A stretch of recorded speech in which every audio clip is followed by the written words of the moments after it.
You've tweaked your website, you've rewritten your emails, you've changed your offer wording, and still people hesitate to buy from you. In this video today, I'm going to give you 3 different persuasion tactics you can add into your marketing today to make you appear more trustworthy, to make people act more urgently towards you, and to make as well it easier to say yes to whatever you're selling, whether it's a service, some sort of offer, or a product as well. Just before we jump into this, I want to give you a quick bit of context. This video and persuasion itself isn't about being manipulative. I'm not teaching you to pressure people or trick them. I hate that kind of stuff. There's so much of it online already. This is about understanding how humans already make decisions and then shaping your marketing so it fits how their brain works, right? Persuasion is a tool like a hammer. You can use a hammer to build a house. You can also use a hammer to tear down a house as well. It's all about the intent behind it and the outcome of the person, which I want you to keep in mind at all times. Make sure the people that you're trying to persuade are getting an outcome which will benefit them, not something which will be detrimental to them as well. Okay, moving on from that. The 3 different techniques I'm going to teach you today is authority first. Let's go through it. So authority. Humans have this shortcut where we trust and comply more when we believe someone is credible or an expert. And you see it everywhere, right? If you're not sure what to do, we have this like inbuilt mechanism in our brain which looks for someone who appears to know what they're doing. And then we have a tendency to follow them. It's like an evolutionary safety mechanism. And if you're marketing, you need to answer one question really quickly to help the person see you as an authority or see you as credible. And the question is, why should I listen to this person or listen to this person's business over anyone else?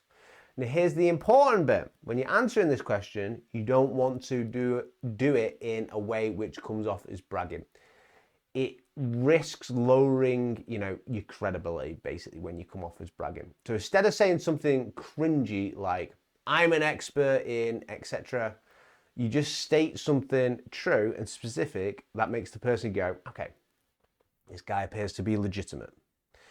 So for example, for me, if I was going to do this in this video, I would say something like, I've added millions onto businesses using behavioral science principles across websites, emails, offers as well. I would say that quick sentence.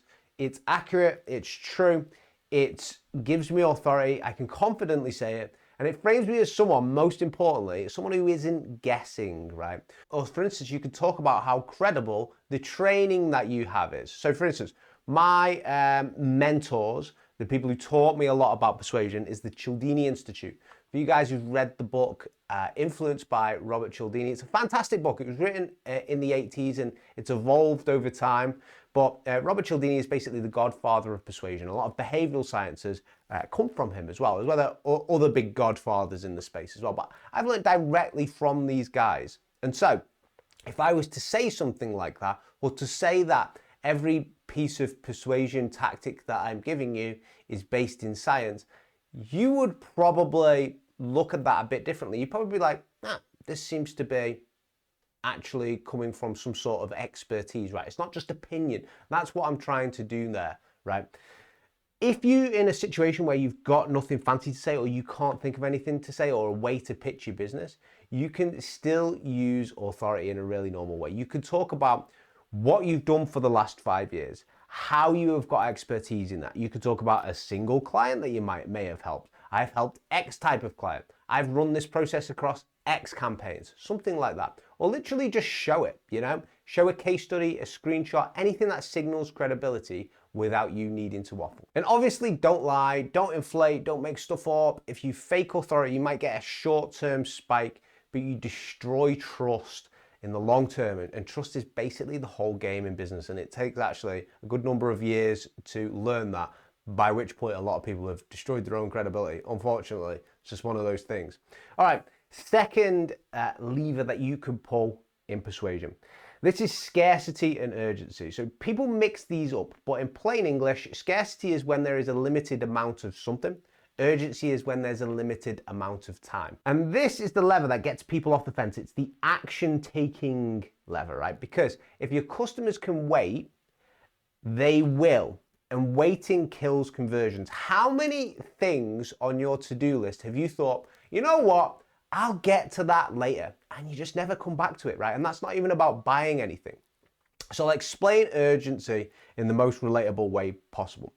When I was in school, when I, 14, 15, 16 years old, I would get given a piece of homework and I would have like 2 weeks to do that homework.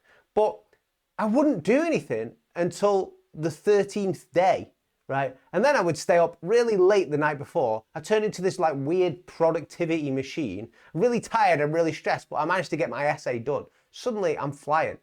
That right there, that time, the window closing, me knowing I need to do the essay before the next day, and I've procrastinated the first 13 days, and then I take action on the 13th, that's urgency. I didn't become a new person. It's the deadline forced me to make a decision.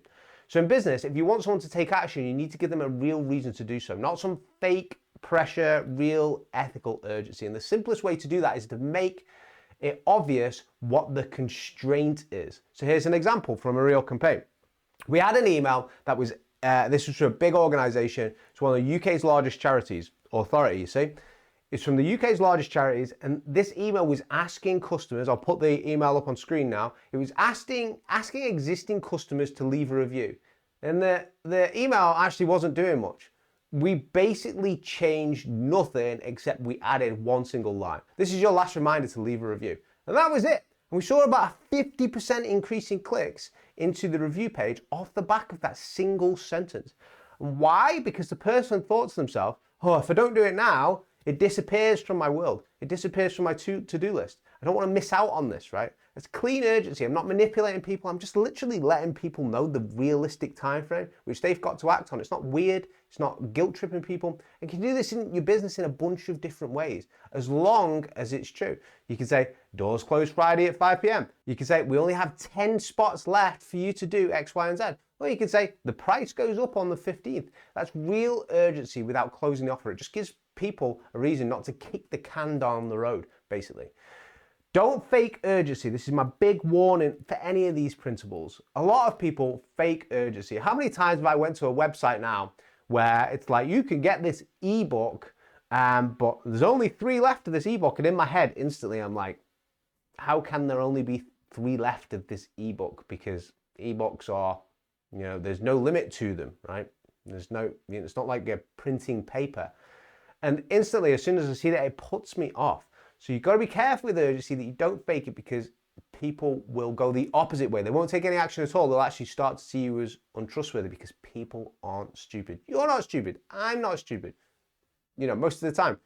They might fall for it once, but once the trust is gone and once people start talking with each other, your conversion rate actually gets cooked. Okay. So third lever, and this is a really strange one. This is called likability. This is annoying because people want persuasion to be like, what is one magical sentence I can say? But unfortunately, humans are complicated, and it's not always like that. Humans buy from people they tend to like. Humans work with people they tend to like. Humans trust people they tend to like. And you see this in real life constantly. 2 people can offer the same service, and the one who feels warmer, safer, more relatable wins. 2 people can go for a job, and the one who is a bit more liked seems to get it over the person who's actually better qualified for the job. It's happened to me a number of times in my career on both sides of the table. Now, I'm saying this, someone who is not naturally the most TikTok camera, friendly guy. I'm a little bit awkward on camera sometimes. I can stare at the screen a bit long, right? Like I'm buffering. I can go off on a thought, and I'm like, I can go deep down a rabbit hole because this is a subject that genuinely interests me, right? And then I'm like, how do I bring this back to the audience? But likability is not about being a comedian. It's about making people feel like you get them and that you're on their side. So here's what this actually looks like in practice. First, talk in you, not I. Most websites are like, we do this, we're amazing, we're the best, right? Nobody cares. Instead, what you can say is, you've tried to sell loads of stuff, but people hesitate. You want more conversions without sounding salesy. Your wants, your needs. When people feel seen, they have this tendency to listen a little bit more. Second, be a bit more human, just slightly. Like and I've seen this guys so many times. So a person who maybe has to present a lot or maybe has to get up on stage a lot, a small joke or a small bit of personality, or even, like admitting like some sort of weakness. And this comes out naturally in conversation if you speak to someone long enough. But if you can do that when you're presenting or when you've got an audience, that makes you look a little bit more relatable without you looking weak. People like you a bit more, to be honest with you. And it's very hard for a person who's a bit of a robot to get out of that behavior, but it's really important that you actually do. So you've got to just focus on how can you be a bit more human. I feel like we're living in a bit of a digital world right now. The loneliness is higher than ever. And it's really important that we still keep these connections with people, whether it's people you're trying to sell to in business, whether it's the email that you send and you say, rather than, hi, this is your answer, goodbye, you say, hi, hope you're doing well, hope you had a good new year, right? Something like that, a little bit more human. Remember that we gravitate towards people who act like people as well. So number 3 for the likability point, stop trying to win the conversation as well and start trying to look at it from the other person's angle and actually serve them. If you're on a call, ask about them. This kind of relates to my last point a little bit. Use the name, you actually listen. If you're writing copy, you make it about their problem, not about your ego, because people don't buy when they feel like they're being handled, basically. They buy when they feel safe, understood, and in control. I have done a number of sales calls. I've done hundreds and hundreds of sales calls of my own when I used to sell my own services through sales calls. This was years and years and years ago. And I have also been on the receiving end where I have joined somebody else's sales calls. I can just tell, I can feel it when the person is just wanting to get me over the line rather than actually taking a genuine interest in me. And to be honest with you, it really puts me off. It's just a part of being human, right? So quick recap, 3 persuasion triggers today. Authority, give people a reason to trust you fast. 2, urgency and scarcity, give people a real reason to act now. 3, likability, make it feel human to the people that you are working with, not corporate. One last thing before we leave this video, don't stack all of these in one message like some sort of persuasion sandwich. That's when it gets weird. Persuasion works best when you pick the one lever that matches the actual problem that you're trying to solve. And the one lever that people actually struggle with the most is urgency, because most businesses either don't use it at all, so people procrastinate, their client base procrastinates forever, or they use fake pressure, and then that ends up destroying the trust. So if you want a way to use genuine ethical urgency that makes people act without feeling pushed, I presented an overview, a breakdown of how to ethically use urgency to this organization. Made a video about it before I actually presented it to this organization. I'll link it on the screen right now. It's really interesting. Go and watch it. And I hope you learn a lot from it. And I hope you had a good new year as well. Take it easy, guys. See you in the next one.